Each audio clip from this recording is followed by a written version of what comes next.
So Daniel Snyder refused to be subpoenaed. I didn't know you could do that. You can do that? Yeah. So the House. This is to America's. Yeah. Once you acknowledge it, you've been subpoenaed, right? Isn't that how that works? Like someone hands you a subpoena. Does somebody serve him, or does like the Congress people call him? They're like, hey, you know. So this is courtesy of ESPN's Tisha Thompson. Washington Commanders owner Dan Snyder has not yet accepted a subpoena issued by the U.S. House Oversight Committee investigating allegations he fostered a toxic work culture in his organization, a spokesperson for the committee said in a statement on Monday.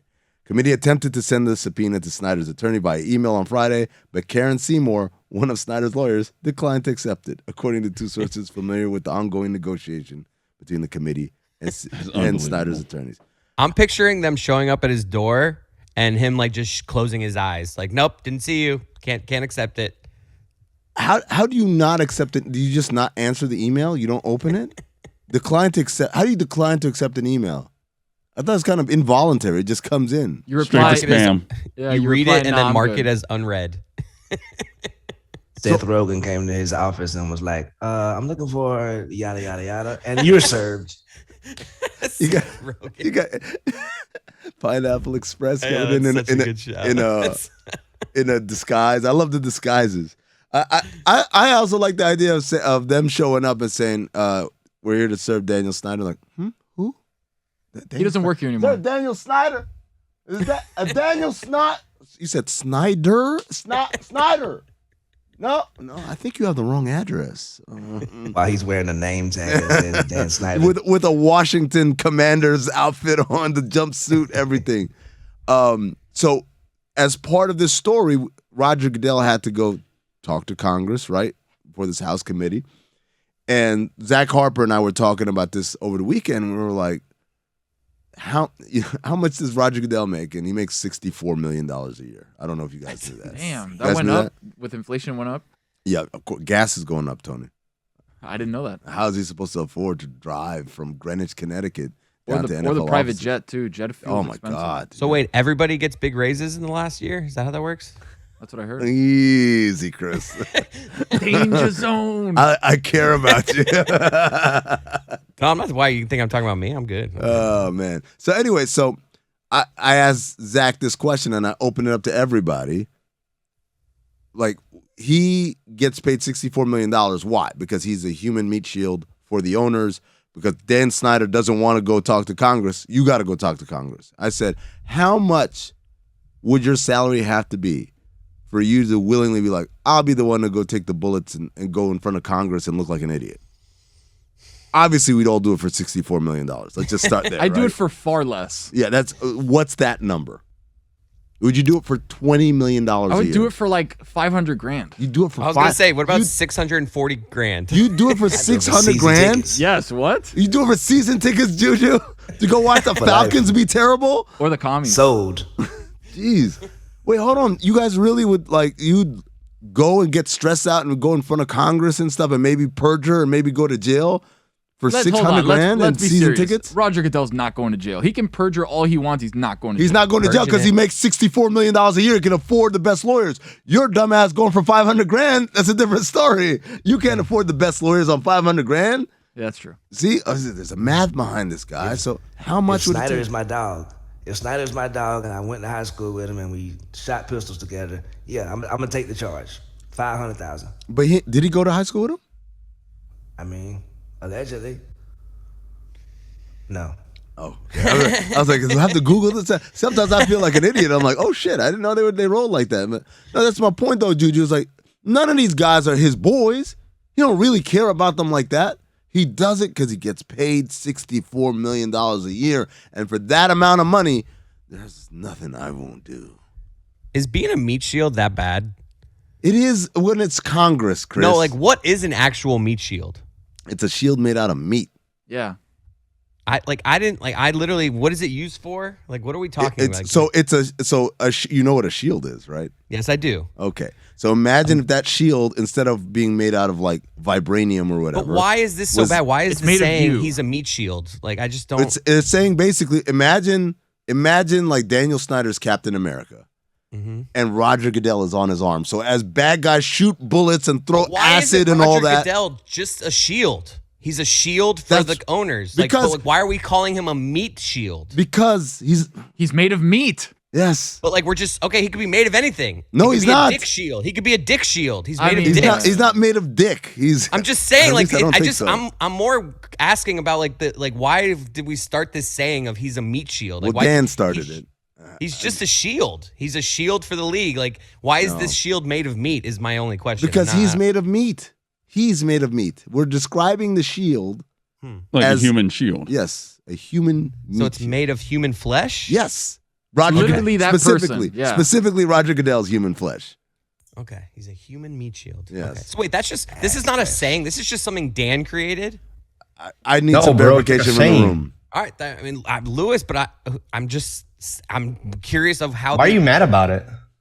I'm not. It's just a weird thing to make a shield out of. If I was Dick making shield a is great though. Thank you, a shield. I would make a shield of many things before I chose meat. I was just What? like Like what? wondering- Metal. No, okay, duh. Yeah, he's Vibranium, like okay. Yeah. I mean, think that's- what it is, Chris, is we're not used to using people as shields for anything. Mm-hmm.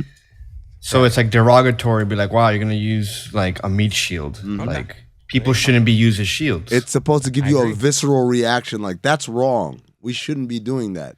But So we should call him. He's a human shield. the human doesn't. Because I had this like being a shield that's used in meat factories, and there's this actual thing out there called a meat shield, and that's what we were comparing Roger Goodell to. It shields like in the this meat? factory. There's this shield, rough day, blocking, and it's just that's what I was envisioning, an actual So- in a factory, some sort of meat shield. in Chris Cody's world, Trojans are a meat shield. Yep. Sagaki. I have a question for you guys. What's that, Billy? Hey, Billy. Why, speaking of meat shields, in cups, like athletic cups, right? Uh-huh. The worst. What? Why the two little straps that go under your butt cheeks? Oh, for the jock strap? Oh my It god! doesn't slide down and up, right? Because like the one goes around your waist. Oh, Yeah. wait, that I thought you It meant just like goes around your leg so it doesn't move. You want it like a more thong, like up security. your More ass? security. Yeah. I Yeah, thought but you like, meant why like can't I mean, I think they sell them now. But Feels like I want one strap. No. Well, I mean, I take it, but I think growing up, like they that's how it was, right? Where you just had like the two straps like against your like butt. I would always have underwear underneath, which I don't know how great it was because then the underwear were like constricting, so like the cup wasn't actually there, and then sometimes things would move around inside the underwear, and then you'd have to adjust the cup because they came out of the cup, if you know what I mean. I think now they have like boxer brief type ones where you can like slide the protective thing into the front. But like, what was the original design where it's like, we need to come up with athletic support to protect junk, but we need to use as little fabric as possible. So let's just do two straps around the thighs and leave the rest wide open. The first cup must have been interesting. Like I'm with you. Well, what do you think the failed cup designs prototype. look like? Like, what do you think? An the actual cup- cup. Yeah, an actual what cup. part? What do you think was the cup equivalent of that bouncing thing that people were trying to make fly?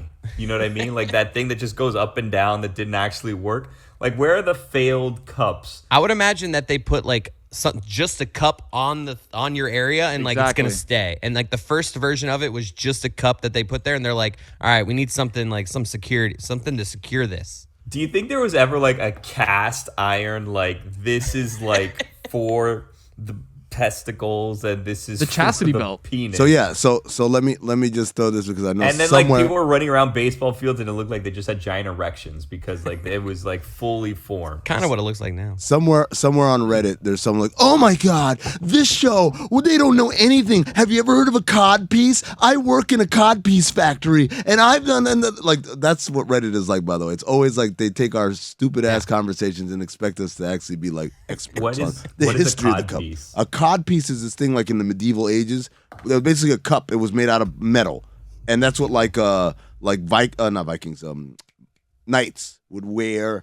And that was like protective armor against getting hit in the junk with like a mace or something like that. And those were like probably the first cups.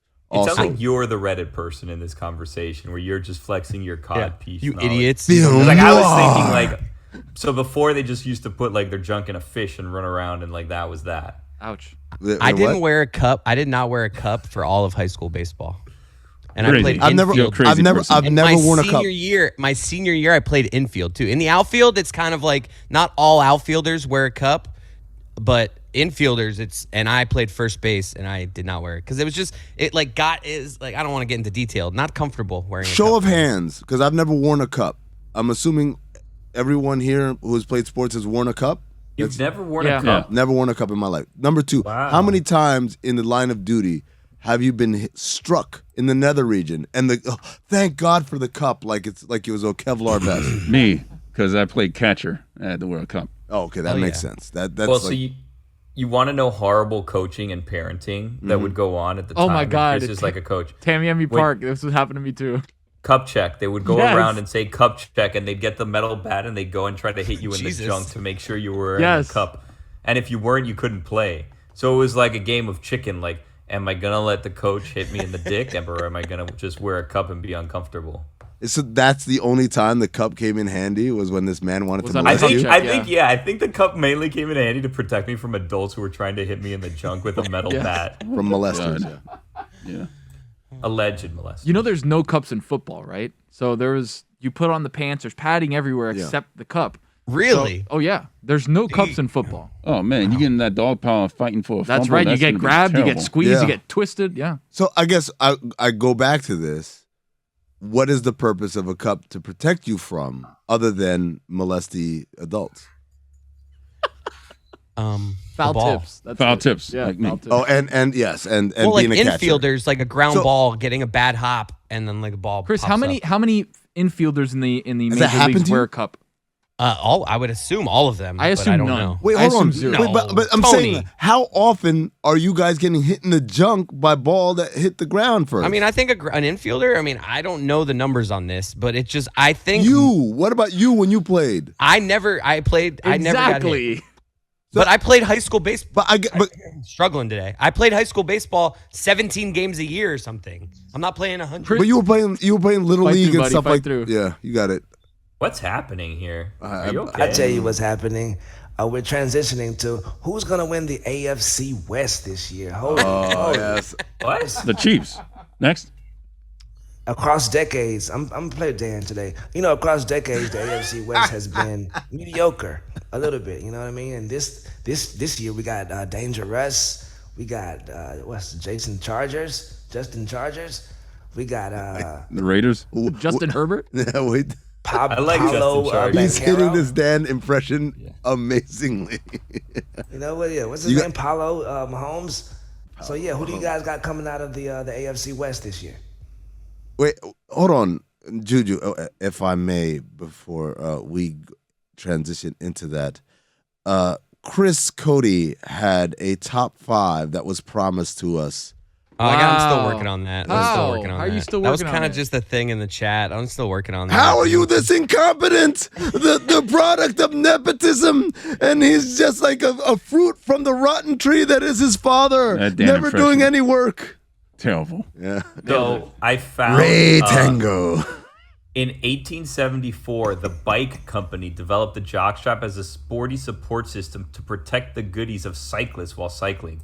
That seems like the riding a bike is the one that they're like, you know what, we need to protect our people here. I kind of get where they're going. Like, I have not rode a lot of bikes in recent years, but when you do, if you do it for a long period of time, that area can get a little uncomfortable. Yeah, but that's your gooch, not your balls. All right, there it is. Speaking Also, of Gooch and balls, that leads me to the NFC East. You know the psyche of those players and the mental health. Jeremy Tash, what do you think? Who's coming out of the Giants and the Cowboys this year? Yeah, it's a great question, Juju. Nice to see you. Eagles. Wow, somebody believes in Jalen Hurts, huh? Oh, and we don't want to get into the Riley Cooper situation, do we? Oh no, we Darth don't. Vader? No, we don't know. 20 years ago. Gabriel Empowerment. Cash. It's always relevant. Juju, I saw a graphic on my Instagram fantasy football feed, and it was saying all the best players from each team, right? The only team that had none was the New York Giants. Say quads. No, but that's what we're doing right now, guys. I experienced in Denver this week the most unnecessary hotel amenity, and I'll say mine, and I just want to know if anyone can beat this.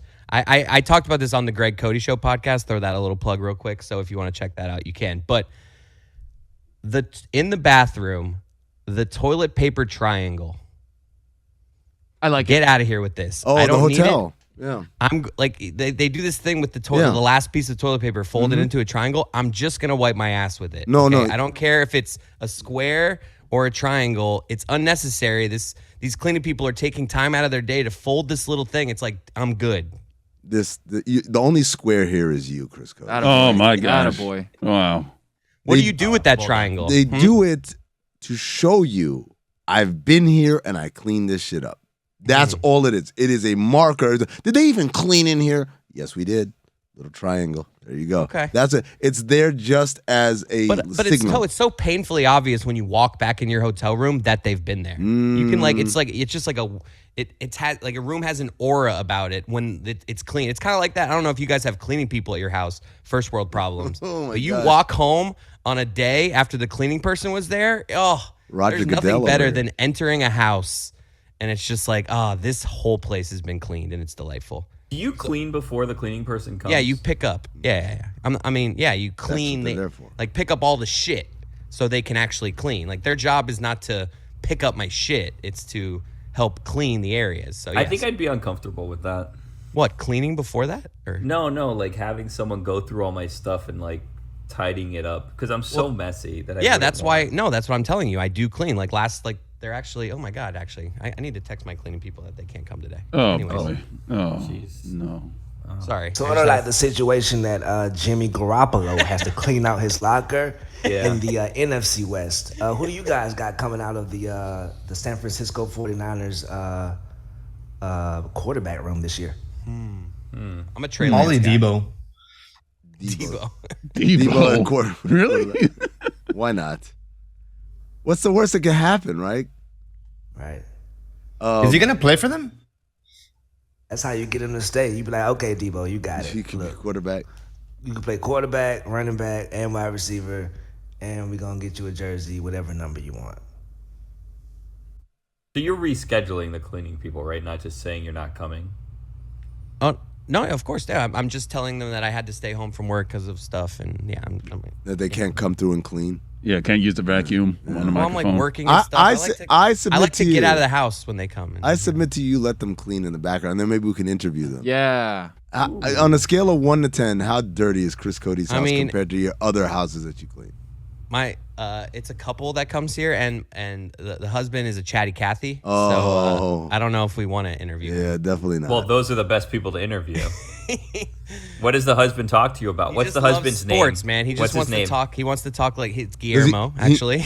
Ooh, memo. And he just wants to talk like dolphins and like whatever the news of the day. He just wants to like say the news topic of the day. He knows what you do for a living? 100% should have that He person. does. Yeah. We all have that person. It's How just- how does he know? Did he know like, No, oh yeah, shit, no, because you're... he knows my family. He knows what my dad does. He knows that I work in sports too. Because yeah. Chris is really famous. God, yeah. nepotism.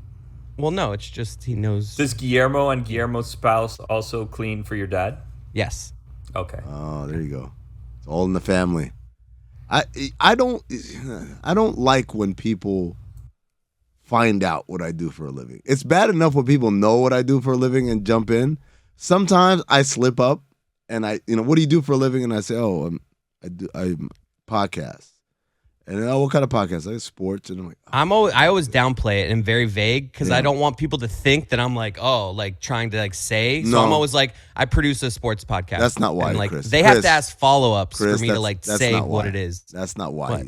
You don't do it not because you don't want people to think you think you're hot shit. You don't do it because you don't want to happen what you just described as your cleaning people, which is a sports conversation. I'm just trying to get to like the airport. I don't mind a casual, harmless sports conversation. It's just like if it can linger, that's when it can get a little. That's the point. Yeah. That's the point. Like they never just go in and out. They're always lingering. They are fast casual when it comes to the conversations. One thing about Chris Cody is that he hates lingering conversations. So I feel like through the time that I've worked here, there's He been hates times. quiet more than lingering. Well, yeah, he does hate conversation. quiet. That's true. He needs to say something. There's quiet in a meeting. he'll say something that even has I've nothing gotten to do better with the about meeting. that. I've gotten better about that. He means well by doing it, but sometimes it'll prolong Yeah, things. yes. Like quiet would quickly end. It's like, oh, now let's talk about that. Let's keep going Yes. a little bit further. Yeah. Yeah. Well, at the beginning, we were doing these things where like we were having town halls like 3 times a week. So it's like I feel like I got to say something at some point, or else you're just the guy sitting in the meeting not saying anything. So it's like I'm pulling shit out of my ass just to not be the quiet guy. Really? You're just you're raising your hand? At the beginning, like I said, when we were first like we had like all these Zooming, we were all on Zoom. It's much easier in person. And it was To just be awkward. quiet? So I would just fill in like there would be silence, and I don't even know what I would say, but yeah, it'd be. It's easier to be quiet when you're in person, you're saying. But on Zoom, you feel like you have to There was a pressure, especially at the beginning. There was like a pressure I felt, obviously, and no one else did because they would like mock me for it. But just I don't know. I just felt like if there's quiet, it's like awkward. So just say something. No one breaks awkward quiet like Chris Cody. Yep, Like even in exactly. person, like not great meetings that we've had, like it'll just be like, oh my god, like can this Chris will be like, end? so what's Can, for like, lunch? Can I just No. go home and cry? Wait, are Chris is you- like tacos? Anyone? Tacos? wait, hold on. You comic relieving? Well, I'm definitely Sometimes, comic yeah. relieving. I'm definitely comic relieving the meetings. In a town hall?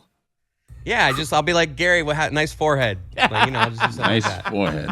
Yeah. Shout out to the references to people that no one listening to this show has ever heard of.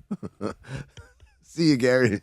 Can we bleep that name? I don't know. Chris is also no, good no, at no. giving the communicator what they want to hear back. Yeah. Like, if Oh, they're like, no, you're that guy. If they're like, oh, guys, Chris is like, yeah.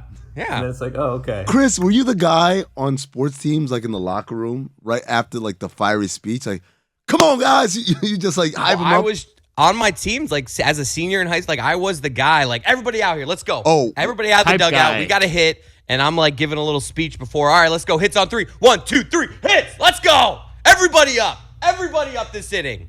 Even if he doesn't believe it, he'll do it though, just to kind of keep things Right. moving Obviously. down the Exactly. track. Yeah. We're He's down the ultimate 7-0 team in the player. top of 6, but I'm gonna still try. Here we to go, push guys. Rally coming. Rally caps on. Let's go.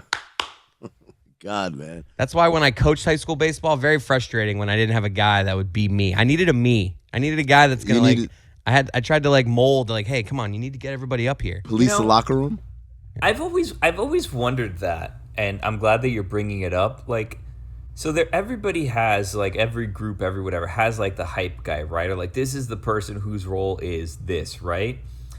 And we never think about what about when that person needs that? Like Yeah. who fills in for that person? Like who is Chris Cody's Chris Cody? You know what Yeah. I mean? Where it's like, you know, I'm having a down day. Billy, it's you. Chris will come in and he'll say something and he'll pick us up, right? Like it'll be goofy, it'll be off the wall. You'll be like, was he serious? Was he not? I don't know, but whatever. It made me laugh. It was kind of like dumb, but I think he was just doing a thing, right?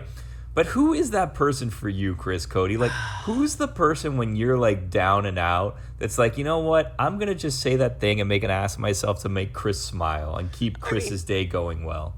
In a work setting, I mean, you and Tony can, you know, like we get a nice little hype session going. Sometimes, like when we come in, like I feel like, you Yep. know, But like, do you turn to like your brother? Like, who do you go to if you're having like a down day? Because you're very day. good at publicly having up days, but I feel like you occasionally have. And now I don't know why this turned into a therapy Yeah, session. but- No, Say, it's where's the couch? psychoanalyzing poor Chris. I I feel do. like Of you- course, you I have a down day days. and you need I don't. someone You to- guys have never seen me in studio like, oh, Chris is not like. I don't always. I mean, I'm. Chris. You're right. I'm generally positive. You're but good I, at turning it on. Hold on, Yeah, that's true. Hold on. Everyone, slow down. G. Lewis Gill. Chris, that boom mic, how far out does it reach? It's like, you know, Does it go like 2 or outward? 3 feet. Does it go outward? I want you to lie down Yeah, on lay the on couch, the couch. Yeah. and then answer Oh, this come on. question. No? All right. Can we do This is why I kind of wish you wouldn't have canceled Guillermo on today, so we could have spoken to Guillermo and see what it is that it's like talking to Chris in his element. You know. All right, I can do No, this. I like this conversation. I want to see Chris on the couch, and Billy, I want you to resubmit the question, and we're going to do this the right way. Can I just like lean back like this? Yeah, No, he's you right- gotta be he's on the right- You couch. gotta be on the You gotta couch. be on the couch. He's gotta not be- getting up. There's a short situation No, going no, on. no. I think. Oh, he's got no shorts. Whoa! Hey. Whoa! Whoa. Hello. Hey, yeah, baby. Okay. Almighty. He Yes, grinds sir. rhythmically for the Sit your ass camera. down. Wow. Yeah, we just got a Impressive, full face full of Cup the region. meat shield. The meat shield section for Chris Cody as he adjusts his microphone. He's gonna. Nice sectional Chris Cody has it there, is. huh? I like the two-tone. You mean what you mean the table that I have my laptop on? No. What you're laying on, yeah. Yeah. Because it's a frozen table that I have my laptop. Let it go. A frozen table, really? This is awkward. All right. Yeah. There you go. No, that's good. Oh. Wait. Oh yeah, no. There you A little go. lower the mic, yeah. Lower the mic a little bit. Yeah. Yeah. Come here. Okay. Oh, that's perfect. There it That's is. what All Steve right. right here. That's so Okay, good. now we set it up, folks. All right, I want to clear out for Napsky? Dr. Gill is in the building. Dr. Gill, G. Lewis Gill. Yeah. take it away. So, do I change my voice? You're Yeah, Dr. please. Gill. You could be whatever you Okay. want. Yeah, change your voice. Gee, let's go. Good morning, doctor. So, Christopher, you play a great role in the work environment in where you are a lot of people's support system. I am. But what happens when your table is missing a leg? Who do you turn to? I don't know, honestly. It's a question I've been asking myself a lot lately. You know, you try to come in every day with a good attitude. You try to be happy. You try to bring a good energy to the room. But I'm not going to lie, there are days, man, where it's tough. Are you happy? That's a loaded question. I think most days. What is happy to you? Happy is when my mind can just relax. I'm sorry, And Chris, is this how you would answer a real therapist? You'd be talking like this seductive bedroom voice? I'm trying to do a role right now. I don't know what's you're happening. Yeah, Chris I mean, Cody. he's doing a thing. I mean, No, no, no, no. You're no, him. no, no, You're no, you. no. Thing? You're doing No. therapy. Billy's doing a doing a thing. We want the actual therapy I'm out just here. being mean, Yeah, just man. hurry up and do it. I mean, Oh. the real thing is I'm good, man. Who's gonna win the NFC North? Christopher, I feel like you're deflecting. Bengals. I feel like you're not opening up. I just want to hug sometimes. No, This is so bad.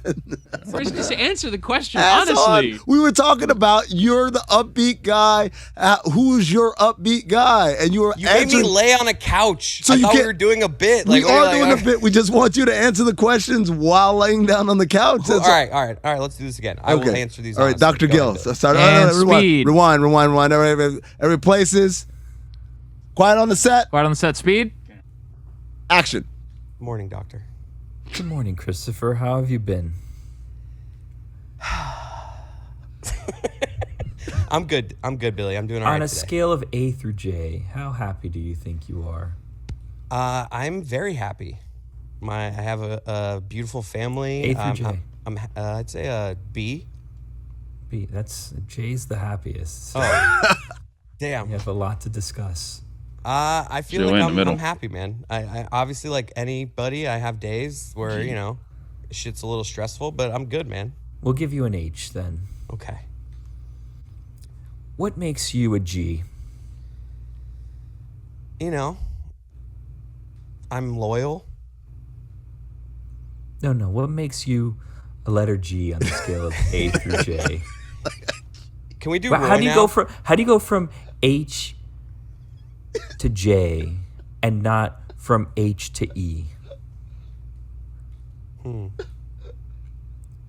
If you were a butterfly, which type of butterfly would you be? Are there different types of butterflies? Oh, Jesus Oh my Christ, God. Chris. Yo. Dan's gonna be so pissed. Oh my You're God. not gonna deserves hear to this, be. It's fine. Yeah. Mystery Crate Tuesdays coming soon to the LeBatard Show. Friends. This didn't go well. But honestly though, I thought it went great. No, I thought it went No, great. that didn't. No. I needed more. Dude, I don't know sincerity what from you guys. Chris. You guys want me to like start crying? And No, crying? you I'm no, I mean, you Answer the tried question. already. It didn't work. I'm happy. Chris, I'm Chris. genuinely. I am who I am. Chris, Like I Chris. don't. I'm not But always on a happy. tough day, Okay, guys. Yes, we do a show. There are days where I might be like, yes, we turn it on when the show goes on. If you're having a bad day, you still got to do the show. Like I don't know. But what, do you confide in anyone? Do you ask anyone for help? Do you, I talk to my wife at the like. We talk about things. I don't like ask her for help, but like, yeah, I communicate. I'm not a. I express emotions to people. You're a stoic man. Are you saying you bottle it in? When you come home. You've had a bad day, right? You've had a bad day. You come home. There's your Had beautiful. a bad day. Thank you. There's your beautiful No, wife, thank you. and she looks at you and she says, "Christopher, what's wrong?" Because I can tell by your energy something's wrong. What do? Do you just say, just work stuff? Or do you sit there and like, well, today Billy mocked me for something, and then Roy No, I was bitched mean. to her about the same shit I bitched all you guys about. Like, what are we talking about here? Wow. I like that. I mean, you I'm think just of like- us as your wives. I love that let's do Roy next. Like, you guys are all these like but open books. Roy doesn't, but like, I think we could all agree that Roy doesn't put it on. If Roy's having a bad day, Roy will let you know, like, fuck this today. I'm like, Goddamn but right. besides Roy, everybody comes into work. I'm gonna tell you right now. Someone told me that I had a friend who watched me do a podcast, and the remark was, "Wow, you're real different than in real life." And I said, "What do you mean?" It's like, "Well, you seem a lot happier to do the podcast." I said, "That's because I can't be in a shitty mood and do a podcast. Right. That's bad for radio. That's bad content. So I have to put on a face and But put just on." because you're putting on a face to do work doesn't mean you're this repressed person that doesn't express anything ever. It means you find it within yourself to do the job. Right. Yeah. Right. It's no different than being like working at Chick-fil-A, and when you walk in saying, "Hey, how's it going? What can I get you?" Instead of being like, "What do you want?" You know, like I can't do my job like that because then I'd be really crappy at my job. But the idea, Chris, is that because you play a very specific role that none of us do, you are the guy that when there's a very awkward silence in a town hall meeting and the tension is high, you're going to ask, "When do we get tacos?" because you're trying to break that tension. You are the guy who's lifting the mood. But who? Right. I'm thinking of I'm like, oh God, this could be awkward for everybody. So Right. we try to. Right. Right, that's our point. So who lifts the mood of the man who lifts the mood is what we're asking. This isn't meant to be an interrogation No, of you, I'm by the way. literally thinking out loud. I mean, I guess my wife, No, right? fuck it, Billy. It is an interrogation. No, Put it's that- not. No, Put that no. light Sometimes I'll talk to one of you on the phone for a half hour and you vent. I don't know, you express stuff. Like, I'm just saying, like, I talk to people sometimes. Like, This is more, I know it doesn't feel like this, the intention anyways. This is more of a celebration of Chris. Yeah. You know what I mean? Where it's kind of like, No. you're the guy a lot of times that will lighten the mood when things are down. You know what I mean? And there has to be a pressure in that. No. There has to be like, you know what? This is like, I always have to be the positive one. And I'm sure there's lots of days where you go home and you're like, MF this person, MF that person. But you come in the next day and you rarely have that. right. Thank you. But it's not just on air. That's the thing about Chris that's great, right? Because, like, to Amin's point, like, when the show starts, I think all of us can turn it on and be like, you know what, whatever, right? But then, like, come around and, like, I'll admit it, I have a shitty attitude a lot of days when I come in, and, like, I try not to when the show starts, right? Yeah. But, like, Chris will come in and he'll just be happy as a clam. I don't know where that came always. from. Like, but you he's guys always are- just kind of like a happy guy. You're painting me as like, I mean, I guess maybe if that's what I give off, like there are definitely, you know, a lot of Mondays. I mean, good Lord, there are days where I'm dragging ass. Like, Yeah. I mean, I don't know. Like, I guess thank you. Is this good? Maybe. I don't know. Probably not. Are we doing anything with any of this, or are we just talking to Chris? This is terrible. Just playing, guys. This is fantastic.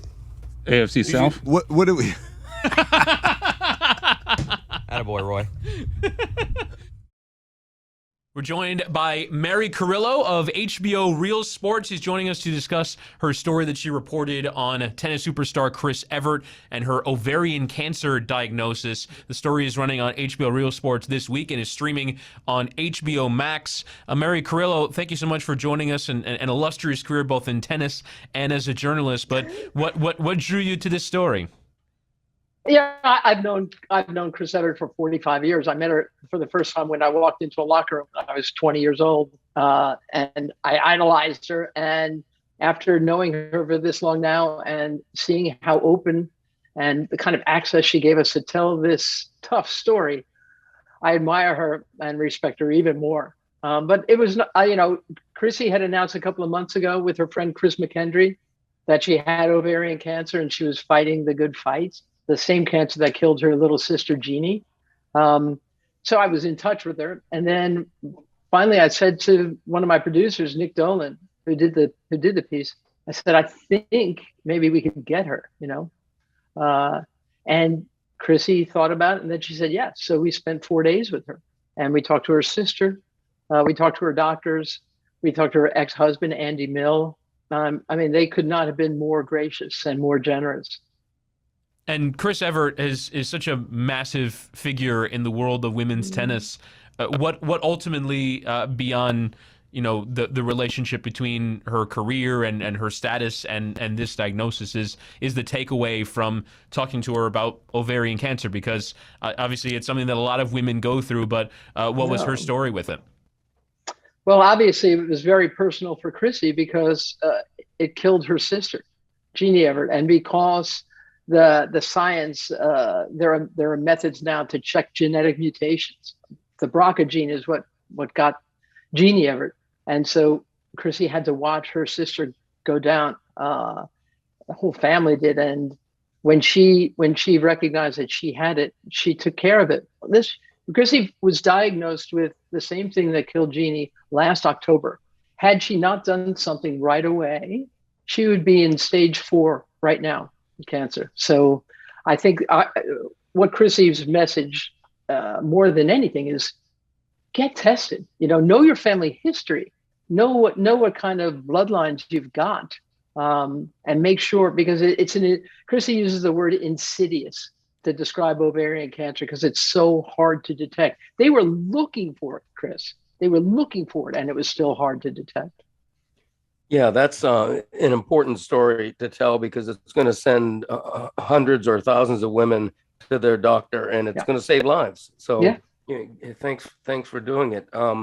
Mary, I wanted to pivot to Wimbledon for a second, and it's an unexpected controversy. The thing with the women over the white attire that's required there, and the menstrual cycle, and it's sort of awkward for me as a man to even bring up, but it's a big issue with women's tennis players, particularly at Wimbledon.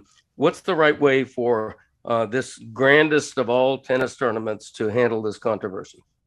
Yeah, for those who don't know of this controversy, what Greg is talking about is the fact that Wimbledon has very strict all white attire. And that includes the undergarments. And for a woman who's got their period, it's just a scary thing. There have been, we've been talking about this for years. I'm glad it's finally an issue on which Wimbledon should just say, yeah, of course, we're darker. I mean, it's such an easy fix, Greg. I don't know why Wimbledon just doesn't say, but Wimbledon's been very nitpicky about a lot of things, the size of the logo you wear. They'll take, if your sneakers have too much color, they'll tell you to go up, they'll tell you to, they'll tape up a logo on some guy's hat. This is the easiest of fixes. I'm glad this is silly. Yeah. And it's a competitive disadvantage for the women because it's a concern. It's on their mind. Exactly. They're worried about it. I mean, it's a totally unfair situation that's so easy to remedy, as you say. Yeah.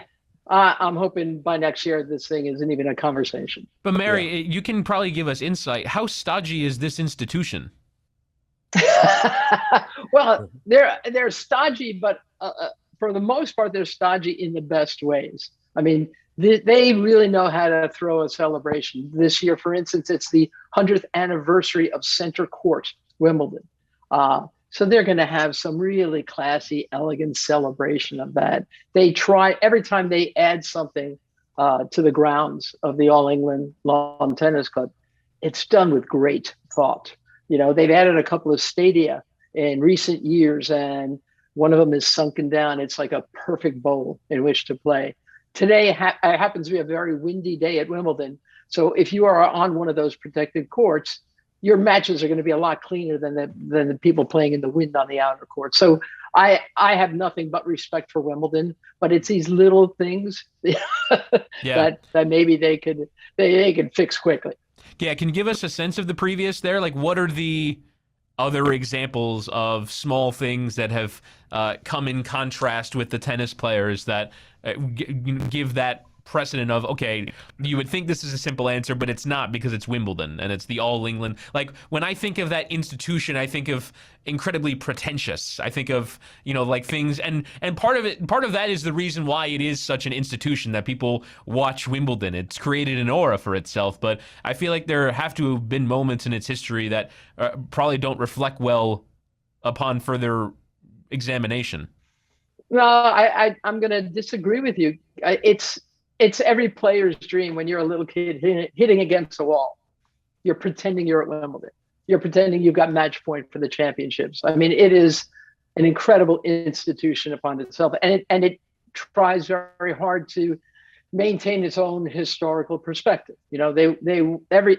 Everything they do is done with class and done with great thought and grace. Sometimes it takes a little too long for a chick from Queens like me. I kind of want things done. I kind of want things done a little bit quicker, but like the media center they created. Now they've created a beautiful facility, a gym, for the players. They think in their for example, the food. If you have allergies, if you have where the players eat, they've got all kinds of selections now. I mean, they try very, very hard. And so I don't know, maybe it seems pretentious to some, but you got to know that when you're at the US Open and you're in Ash Stadium and it's huge, it's too big a stadium, in my opinion. And it just goes out like that. And the noise tends to go up into the ether. At Wimbledon, it closes in on you. And Wimbledon is like it's like a stage, a theater, a Shakespearean theater. And it's enclosed, and you hear the ball, and you hear the sounds of the players, running, and it's a magical experience. I got to play Wimbledon 3 times, and every time I kind of looked around and said, they're not going to kick me out of this joint. It's an honor to play there. Well, if you're a young player there for the very first time, it has to be the most intimidating venue, right? Yeah, absolutely. It's beautiful, and it's green. It's you go from the clay courts of Roland Garros, the French Open, which is beautiful, and then you just feel like they watered the hell out of those clay courts and it came up green. the whole place is lush and I mean, beautifully maintained. Even the signage, it's very muted. They don't have advertising signs all over the place. It's a very, very special place. And by the way, Chris Evert won that thing 3 times. I mean, people think of her as the 7-time French Open champion, and she won the US Open 5 times. She did all of that, but even on the grass at Wimbledon, Chrissy was able to win it 3 times. Mary, the sports world at large can't seem to figure out a way to handle Russian athletes over the Ukraine invasion. In the NHL playoffs that just ended, some of the best goaltenders were Russian but allowed to play. Wimbledon, of course, has told the world's #1 ranked man that he isn't welcome this year over that war. Mm-hmm. And I wonder, if you were the commissioner of Wimbledon, if you were the boss in charge of such tough decisions, how would you handle Russian athletes? Yeah, that's a very tough one, Greg. I can see it every single way. But the fact is that the All England Club, it's a private club. So it's, they say they went by the government, guidelines but they can do whatever they want. The US Open, it sounds like, is going to allow Russian players and Belarusian players. They're still not going to allow Novak Djokovic if he doesn't get the jab. He said adamantly the other day, someone said to him, this could be the last major you play this year. And you may not even be able to play until the French Open next year because Australia won't let him in either as things go. And they said, would that change your mind about getting a vaccination? He just said no. So there are so many things going on not in the world, obviously, but in my sport. And I don't know, at this time last year, Novak Djokovic won 3 of the 4 majors. He was going for the calendar Grand Slam. And now he's defiantly against getting a vaccination. The All England Club is against allowing Russians to play. It all feels wrong. It sounds like everybody overcorrected. The All England Club said they didn't want Russians and Belarusians to come. Then the players, the ATP and the WTA said, well, if they're not allowed, we're on their side. If they're not allowed to come, we're not going to use this tournament as ranking points. That was a total they're wrong too. Yeah. I talked to John McEnroe about this during the French Open. He said everybody's wrong. In typical McEnroeian fashion, everybody's wrong. It's very, very tough. Wimbledon, and already a couple of guys who were finalists there, Marin Cilic and Matteo Berrettini, they tested positive for COVID yesterday. And like they're two of the best grass court players we got. They're already out of Wimbledon. It's going to be I think it's going to be a very newsy fortnight. Mary, another newsy thing, I in researching for this interview, I realized there hasn't really been an update to this story for a while, but is the Peng Shuai story something that HBO Real Sports has worked on, and are there any further developments, you think, journalistically for us to find out here? It's the Peng Shuai thing. There's no movement on it that I know. There's no traction. I mean, she appeared briefly, and it seemed nobody believed how she was presented at the Olympics in Beijing earlier this year. It seemed very performative. She hasn't been allowed. Steve Simon, who heads up the WTA, has been trying to get time with her, and the Chinese government won't give it. So no, there's no movement on it. There's no.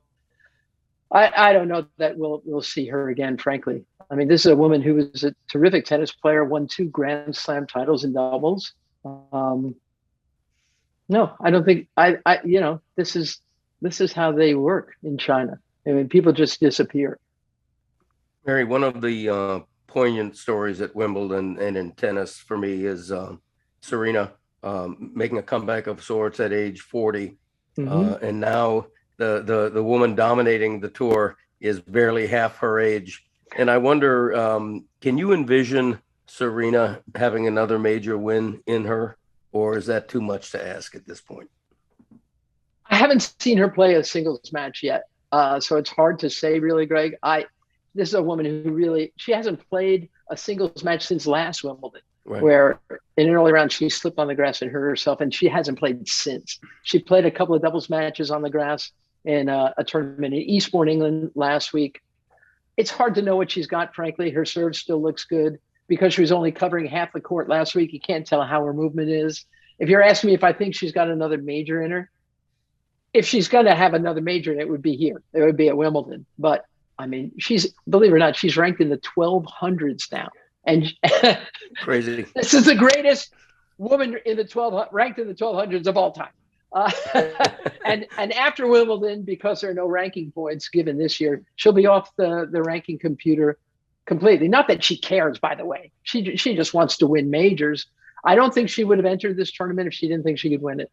And she has, through her whole career, she's come in cold and won majors. Do I personally think so? After she had her kid, after she had Olympia, she got into 4 Grand Slam championship matches and didn't win a set in any of them. So it would be a stretch. I would love to see it, obviously. I mean, if there's one thing I would love for my sport, for women's tennis, is real rivalries. And I thought it was going to be Serena Williams and Naomi Osaka who were going to have this great mix-up, because then they would lift each other. They'd lift the sport. They'd certainly lift the interest in tennis. Women's tennis needs a real rivalry. And I'd love to think that Serena, who turns 41 in September, could be one half of a rivalry, but that doesn't seem possible to me. I'd love to be proven wrong. Mary Carillo, check out her story on Chris Evert on the latest episode of HBO Real Sports, which is available on both HBO and HBO Max. Mary Carillo, thank you for the time.